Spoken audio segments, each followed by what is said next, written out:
Assalamualaikum warahmatullahi wabarakatuh. Perkenalkan, nama saya Fitri Akila Zalfa dari kelas 4C dengan NIM 120 112222806. Di sini saya akan membuat video mengenai materi alih kode dan campur kode untuk tugas UAS mata kuliah Sosiolinguistik dengan dosen pengampu Ibu Rizky Ardayani SPD MA. Berikut videonya saya lampirkan. Di sini saya akan membahas mengenai pengertian kode.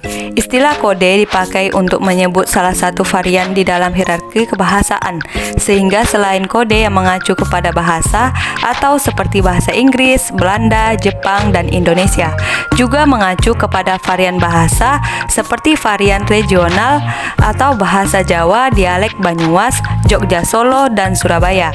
Juga varian kelas sosial disebut dialek sosial atau sosialek atau bahasa Jawa halus dan kasar.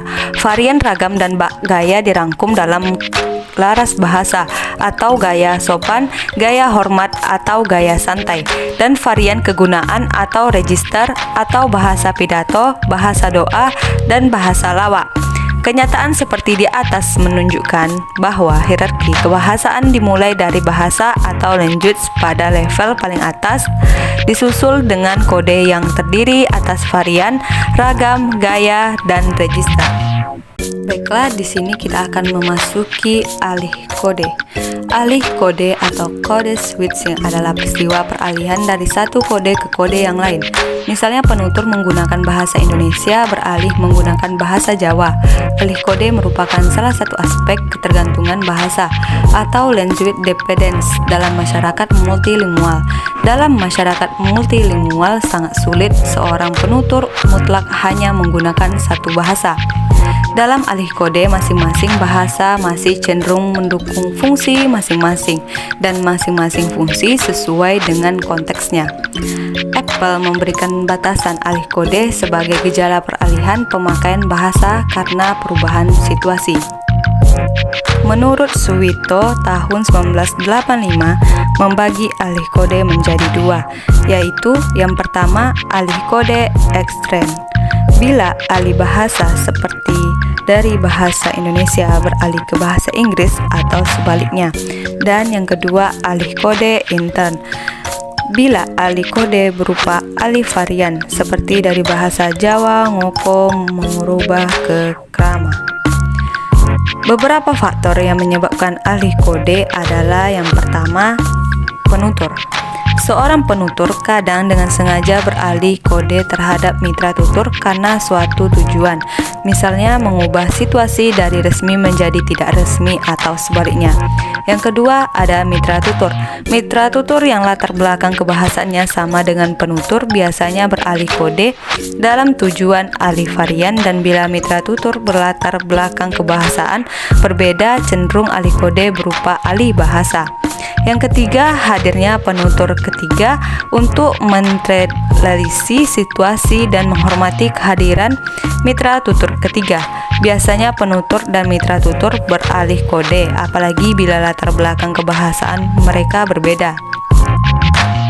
Yang keempat, ada pokok pembicaraan, yaitu pokok pembicaraan atau topik merupakan faktor yang dominan dalam menentukan terjadinya alih kode.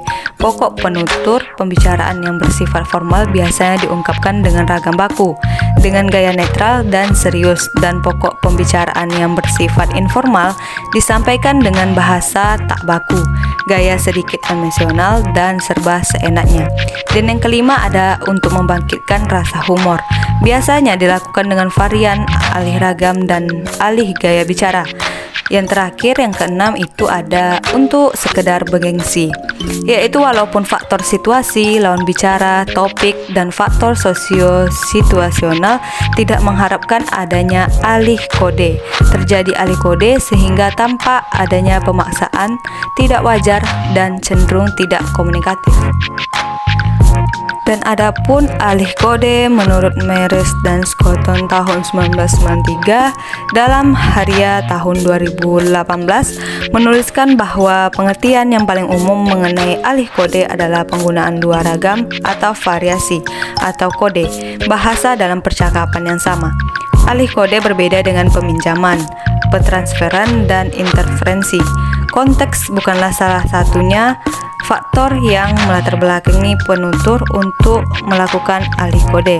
Nyatanya, identitas sosial, pendidikan, bahkan niatan khusus lainnya turut mendorong penutur untuk menerapkan pengalihan kode. Alih kode memiliki dua klasifikasi. Klasifikasi gramatikal yang pertama dan yang kedua. Klasifikasi gramatikal berfokus pada letak kemunculan pengalihan kode dalam satu kalimat atau ujaran. Dan ada 3 alih kode beserta contohnya. Yang pertama itu ada alih kode tag, yaitu tag code switching adalah alih kode ini terjadi ketika penutur menambahkan ekspresi singkat dalam bahasa lain pada akhir ujaran atau kalimat. Contoh, hadiahnya bagus banget, thanks. Yang kedua ada alih kode antara kalimat, yaitu alih kode ini terjadi ketika terdapat satu kalimat penuh dalam bahasa lain yang diapit oleh kalimat-kalimat berbahasa utama. Contoh, ini motor lama, but the engine still feels like new. Harganya pun tidak terlalu mahal. Dan yang ketiga ada alih kode intra kalimat, yaitu alih kode ini terjadi ketika terdapat kata, frasa, atau klausa dalam bahasa lain pada kalimat berbahasa utama. Contoh, James Madison gelandang seorang kesebelasan Leicester City memiliki kemampuan dribbling yang baik dan passing yang akurat. Kita masuk pada campur kode. Campur kode atau kode mixing terjadi apabila seorang penutur menggunakan suatu bahasa secara dominan, mendukung suatu tuturan disisipi dengan unsur bahasa lainnya. Hal ini biasanya berhubungan dengan karakteristik penutur, seperti latar belakang sosial, tingkat pendidikan, rasa keagamaan, dan biasanya ciri-ciri menonjolnya berupa kesantunan atau situasi informal. Namun bisa terjadi karena keterbatasan bahasa. Ungkapan dalam bahasa tersebut tidak ada padanannya, sehingga ada keterpaksaan menggunakan bahasa lain walaupun hanya mendukung satu fungsi. Campur kode termasuk juga convergence kebahasaan atau linguistic convergence. Campur kode dibagi menjadi dua, yaitu yang pertama ada campur kode ke dalam atau interkode mixing, yaitu campur kode yang bersumber dari bahasa asli dengan segala variasinya. Kedua ada campur kode keluar atau outer kode mixing, yaitu campur kode yang berasal dari bahasa asing.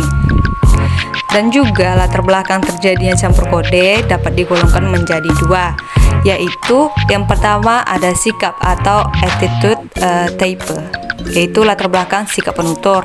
Yang kedua ada kebahasaan atau linguistic type, yaitu latar belakang keterbahasaan bahasa, sehingga ada alasan identifikasi peranan, identifikasi ragam, dan keinginan untuk menjelaskan atau menafsirkan. Nah, dengan demikian campur kode terjadi karena adanya hubungan timbal balik antar peranan penutur, bentuk bahasa, dan fungsi bahasa. Dan ada pula beberapa wujud campur kode.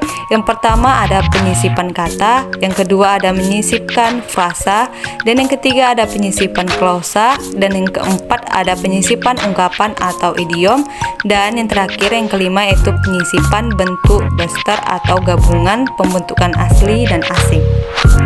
Dan campur kode menurutmu sekian tahun 2000 dan Haria tahun 2018 berbeda dengan alih kode. Campur kode dilakukan tanpa intensi khusus. Campur kode terjadi ketika dua penutur menggunakan dua bahasa yang berbeda dalam satu ujaran, biarpun tidak ada perubahan situasi. Nah, menekankan bahwa pada umumnya campur kode juga mencakup pelaburan leksikon dan gramatikal dua bahasa dalam satu ujaran. Menurut Musken ada 3 jenis campur kode, yaitu penyisipan atau insertion, yang kedua alternasi atau alternation, dan ketiga leksikalisasi kongren atau kongren leksikalisation. Nah, yang pertama itu ada penyisipan. Proses pencampuran kode melalui penyisipan berhubungan dengan peminjaman leksikal atau frasa asing yang disisipkan ke dalam satu struktur bahasa lain. Contohnya, jadi orang tuh jangan suka ngejudge. Yang kedua ada alternasi, yaitu campur kode alternasi biasanya kita temukan pada tataran prosa. Contohnya, Gara-gara pandemi, saya jadi lebih sering bersyukur. Kayak I count my blessings. Yang ketiga, ada leksikalisasi kongruent, yaitu pada jenis ini campur kode kemungkinan penggunaan dua tata gramatikal bahasa yang berbeda di dalam waktu yang sama. Leksikalisasi kongruent cenderung diterapkan secara acak pada dua bahasa yang memiliki kemiripan struktur.